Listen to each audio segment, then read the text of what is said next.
ರಾಜ್ಯದಲ್ಲಿ ದೊಡ್ಡ ದೊಡ್ಡ ಶಹರಗಳಲ್ಲಿ, ಜಿಲ್ಲಾ ಕೇಂದ್ರಗಳಲ್ಲಿ, ತಾಲೂಕು ಕೇಂದ್ರಗಳಲ್ಲಿ, ಬೆಂಗಳೂರು ಸೇರಿದಂತೆ ಬೆಂಗಳೂರು, ಮಂಗಳೂರು, ಹುಬ್ಬಳ್ಳಿ, ಮೈಸೂರು ಸೇರಿದಂತೆ ಪಾರ್ಕ್ಗಳಲ್ಲಿ 5% ಜಾಗವನ್ನು ತೆಗೆದುಕೊಳ್ಬೇಕು, ಆ ಜಾಗವನ್ನು ಕಮರ್ಷಿಯಲೈಸ್ ಮಾಡಬೇಕು ಅನ್ನುವಂಥ ಉದ್ದೇಶದಿಂದ ಏನು ರಾಜ್ಯದ ಪಾರ್ಕ್ಗಳಲ್ಲಿ 5% ಜಾಗವನ್ನು ಸರ್ಕಾರ ತೆಗೆದುಕೊಳ್ಬೇಕು ಅಂತ ಏನು ರೆಸಲ್ಯೂಷನನ್ನು ಮಾಡಿದೆ, ಇದನ್ನು ಭಾರತೀಯ ಜನತಾ ಪಾರ್ಟಿ ವಿರೋಧ ಮಾಡುತ್ತೆ.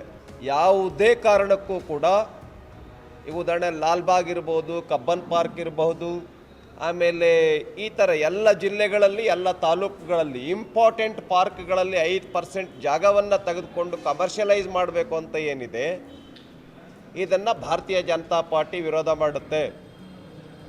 ಯಾಕೆ ಅಂತಂದರೆ ಇಡೀ ರಾಜ್ಯದಲ್ಲಿ, ವಿಶೇಷವಾಗಿ ಬೆಂಗಳೂರಿನೊಳಗೆ ಯಾವ ಪ್ರಮಾಣದಲ್ಲಿ ಗಿಡ ಮರಗಳಿರಬೇಕಾಗಿತ್ತು, ಯಾವ ಪ್ರಮಾಣದಲ್ಲಿ ಪಾರ್ಕ್ಗಳಿರಬೇಕಾಗಿತ್ತು, ಆ ಪಾರ್ಕ್ಗಳಿಲ್ಲ. ಮತ್ತು ಇರೋ ಪಾರ್ಕ್ಗಳನ್ನು ಒತ್ತುವರಿ ಮಾಡ್ತಾ ಇದ್ದಾರೆ. ಅಲ್ಲಿ ಕಮರ್ಷಿಯಲ್ ಶಾಪಿಂಗ್ಗಳನ್ನು ಮಾಡ್ತಾ ಇದ್ದಾರೆ. ಆದ್ದರಿಂದ ಸರ್ಕಾರ ಇದನ್ನು ಮಾಡಬಾರ್ದು. ಬೆಂಗಳೂರಂತೂ ಟೋಟಲಿ ಪೊಲ್ಯೂಷನ್ ಆಗ್ತಾ ಇದೆ. ಇಷ್ಟು ವಾಹನಗಳು ಹೆಚ್ಚಾಗ್ತಾ ಇದ್ದಾವೆ, ಪಾರ್ಕ್ಗಳನ್ನು ಕಡಿಮೆ ಮಾಡ್ತೀವಿ ಅಂದರೆ ಅರ್ಥ ಏನು? ಸರ್ಕಾರ ಯಾವ ರೀತಿ ಯೋಚನೆ ಮಾಡ್ತಾ ಇದೆ? ಆದ್ದರಿಂದ ಯಾವುದೇ ಕಾರಣಕ್ಕೂ ಕೂಡ ಪಾರ್ಕ್ನ ಜಾಗವನ್ನು ಸರ್ಕಾರ ತೆಗೆದುಕೊಳ್ಬಾರ್ದು, ಮುಟ್ಗೋಲು ಹಾಕ್ಕೊಳ್ಬಾರ್ದು ಅಂಥೇಳಿ ಈ ಸಂದರ್ಭದಲ್ಲಿ ನಾನು ಹೇಳೋದಕ್ಕೆ ಬಯಸ್ತೇನೆ. ಒಂದನೇದು. ಎರಡನೇ ವಿಷಯ, ನಾಗೇಂದ್ರ ಅವರ ರಾಜೀನಾಮೆ ಆಗಲೇಬೇಕು ಕರ್ನಾಟಕ ರಾಜ್ಯದಲ್ಲಿ. ಸಿದ್ದರಾಮಯ್ಯ ಅವರು ಮುಖ್ಯಮಂತ್ರಿ ಇದ್ದಾಗಲೇ ಒಪ್ಕೊಂಡಿದ್ದಾರೆ 187 ಕೋಟಿ ಅಲ್ಲ 87 ಕೋಟಿ ಕರಪ್ಷನ್ ಆಗಿದೆ ಅಂತ.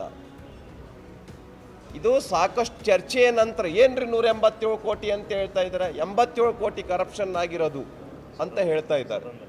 ಸದನದಲ್ಲೇ ಒಪ್ಕೊಂಡಿದ್ದು. ಆದ್ದರಿಂದ ಚರ್ಚೆ ಮಾಡುವ ವಿಷಯವೇ ಇಲ್ಲ. ಚಾರ್ಜ್ ಶೀಟ್ ಆಗಿದೆ, 600 ಅಕೌಂಟ್ಗಳು ಕಳಿಸಿದ್ದಾರೆ.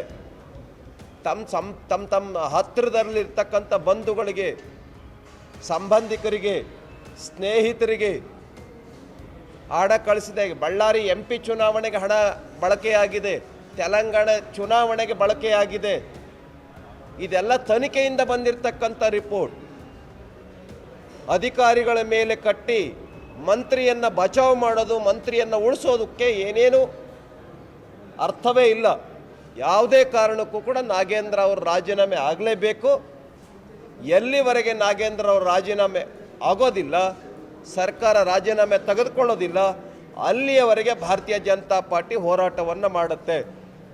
ಇನ್ನು ಮೂರನೇ ವಿಷಯ, ಎಲ್ಲ ಮಂತ್ರಿಗಳು ಬರ ಇದೆ, ಕರ್ನಾಟಕ ರಾಜ್ಯದಲ್ಲಿ ಬರ ಇದೆ ಅಂತ ಮಾತಾಡ್ತಾ ಇದ್ದಾರೆ.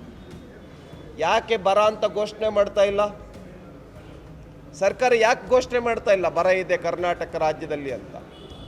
ಹಾಗಾಗಿ ಕೂಡಲೇ ನೀವೇ ಮಂತ್ರಿಗಳು ಹೇಳೋ ಹಾಗೆ ನಾವೆಲ್ಲವೂ ಎಲ್ಲ ಜಿಲ್ಲೆಗಳಿಗೂ ಹೋಗಿ ಬಂದಿದ್ದೀವಿ, ತಾಲೂಕುಗಳಿಗೂ ಹೋಗಿ ಬಂದಿದ್ದೀವಿ. ಬರ ಎಂದೂ ಕಂಡರಿಯದೇ ಇರತಕ್ಕಂಥ ಬರ ಇದೆ ಕರ್ನಾಟಕ ರಾಜ್ಯದಲ್ಲಿ. ರೈತರು ಕಂಗಾಲಾಗಿ ಹೋಗಿದ್ದಾರೆ. ದನ ಕರುಗಳಿಗೆ ನೀರಿಲ್ಲ, ಜನತೆಗೆ ಕುಡಿಯೋದಕ್ಕೆ ನೀರಿಲ್ಲ, ಮುಂಗಾರು ಬೆಳೆ ಸಂಪೂರ್ಣ ಕೈಕೊಟ್ಟು ಹೋಗಿದೆ. ಆದ್ದರಿಂದ ಪ್ರತಿ ಎಕರೆಗೆ 50,000 ರೂಪಾಯಿ ಪರಿಹಾರವನ್ನು ಕೊಡಬೇಕು, ಸರ್ಕಾರ ಬರ ಅಂತ ಘೋಷಣೆ ಮಾಡಬೇಕು. ಇದನ್ನು ಮತ್ತೊಮ್ಮೆ ನಾವು ಈ ಸಂದರ್ಭದಲ್ಲಿ ಒತ್ತಾಯ ಮಾಡ್ತಾ ಇದ್ದೇವೆ. If you like this video, ಬೇಗ ಲೈಕ್ ಮಾಡಿ, ಕಾಮೆಂಟ್ ಮಾಡಿ, ಶೇರ್ ಮಾಡಿ ಹಾಗೂ ಯೋಯೋ ಟಿವಿ ಕನ್ನಡವನ್ನು ಸಬ್ಸ್ಕ್ರೈಬ್ ಮಾಡಿ.